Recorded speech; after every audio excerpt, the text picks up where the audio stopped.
Hi everyone, my name is Evelyn Liu. And I'm Roma Advani. And I'm Taylor Locke from NAMI Next Gen. Our first question for you is please introduce yourself with your name and what do you do? So I'm Taylor. I'm with the NAMI Next Gen National Advisory Group. So we help advise NAMI on youth mental health from across the country. And I also work for NAMI New York State, overseeing several of our youth and other programs there. Can you tell us about your journey with mental health?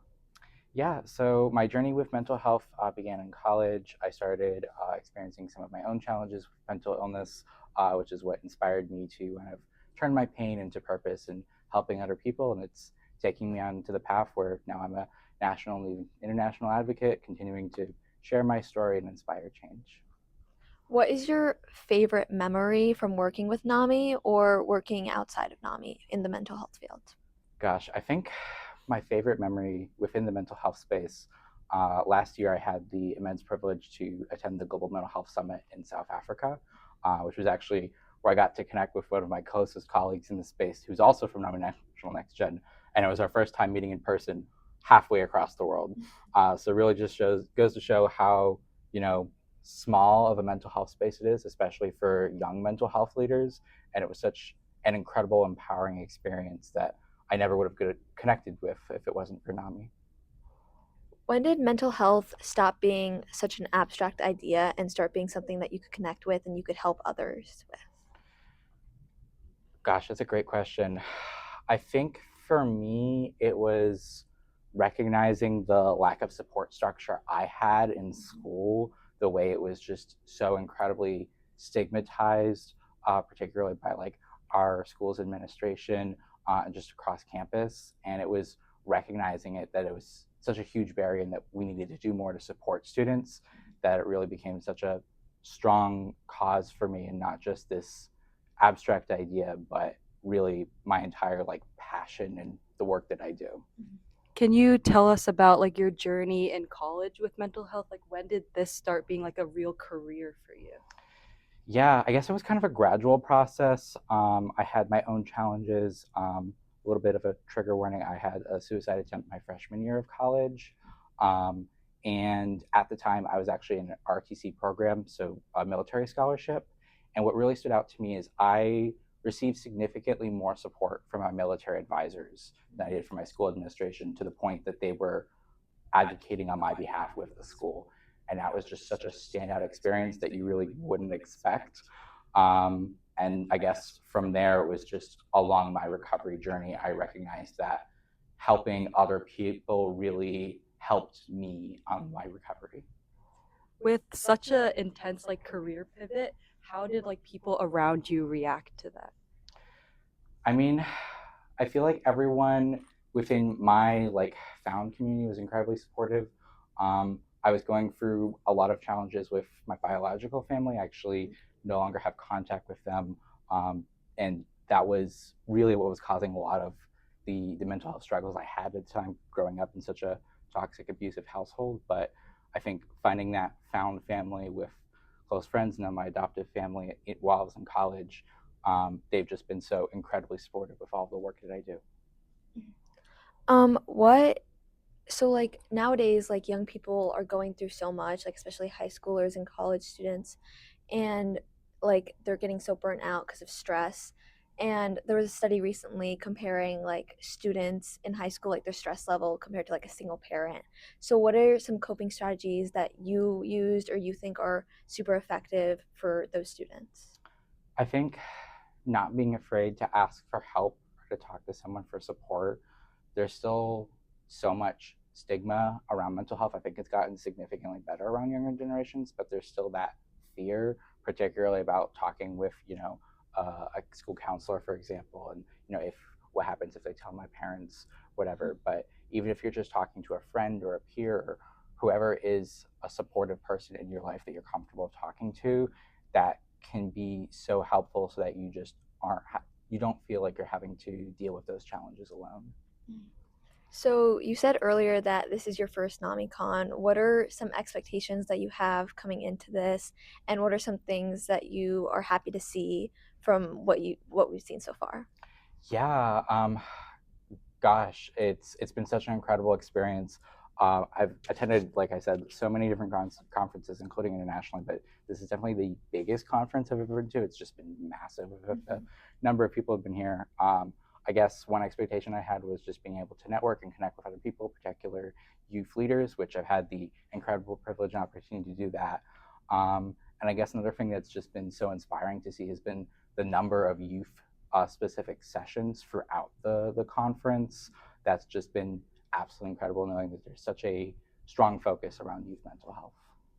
Is there like a specific field of mental health that really resonates you the most? Like maybe like the youth or the people actively in the military, or maybe like a certain like race or LGBTQ, that kind of stuff?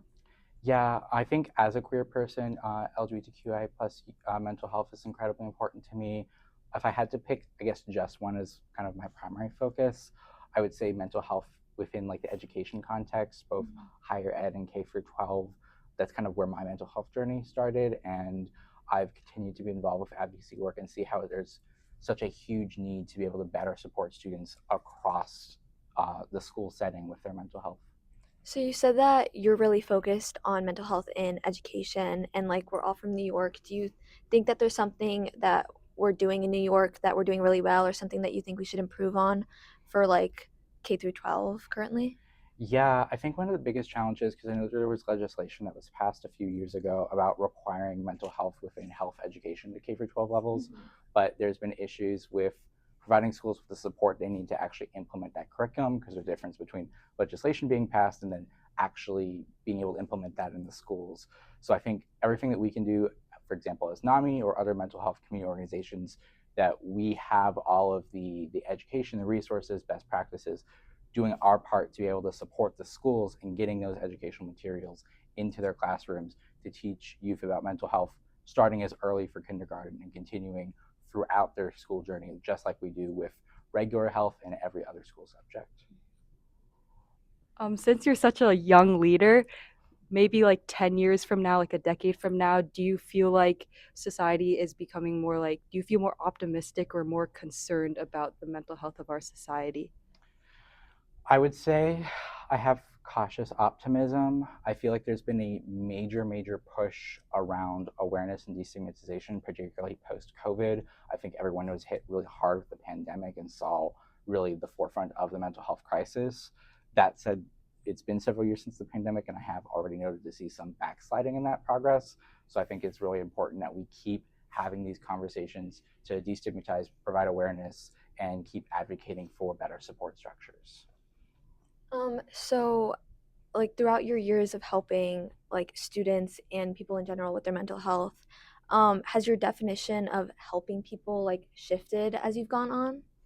Yeah, definitely. I think early on, I was doing a lot of like direct work with like support groups and kind of boots in the ground community education stuff. And I still do that because it's incredibly important.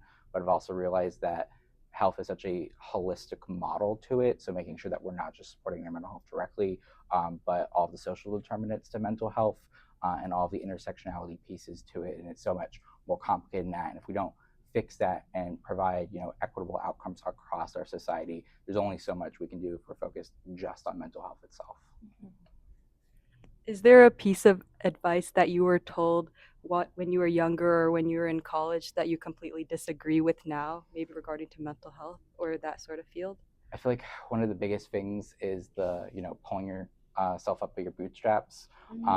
A lot of people use that expression, and the irony of it is, it by definition isn't possible, but they still say it like it is possible. And I think realizing that and understanding that our society is not built that way. We as people are meant to be supporting each other as society, as community, and it's so important to recognize that instead of looking down on other people who might be economically disadvantaged or disadvantaged in other ways, doing what we can to support them fully with their mental health and whatever else they might be dealing with in their lives. I think that's like mainly the mentality that a lot of people have, especially like you were in ROTC program. How did the ROTC program affect you as a person?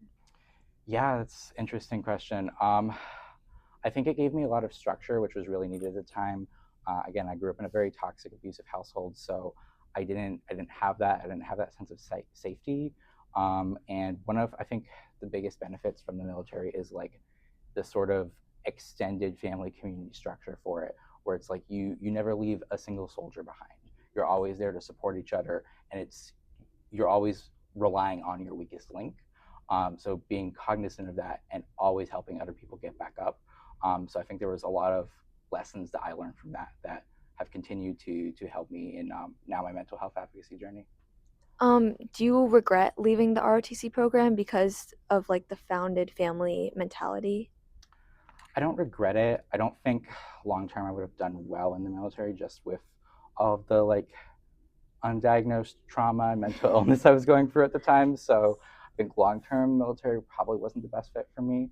But something I do really appreciate was my military advisors, who again were just shockingly so supportive around that. Where I know one of them sat me down and was like, at the end of the day, I don't care about whether or not you commission and go become an officer. I care about you as a person, and also giving me that autonomy and choice of figuring out if the military was the right decision for me or not. And that really stuck with me. I know a lot of people have like a mentor that they look up to. Is there somebody that you really thought was like a great inspiration or really guided you throughout your entire life that has made you like the most like great outgoing mental health advocate that you are today?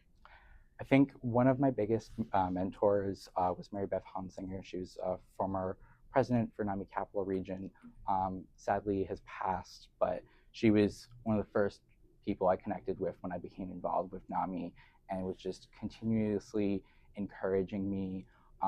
She always told me that I was making such a huge impact, not just ripples but waves throughout the mental health community, and I always think back fondly on the guidance and mentorship that she offered, and it fills me with a warm sense of joy knowing that I'm able to continue her legacy.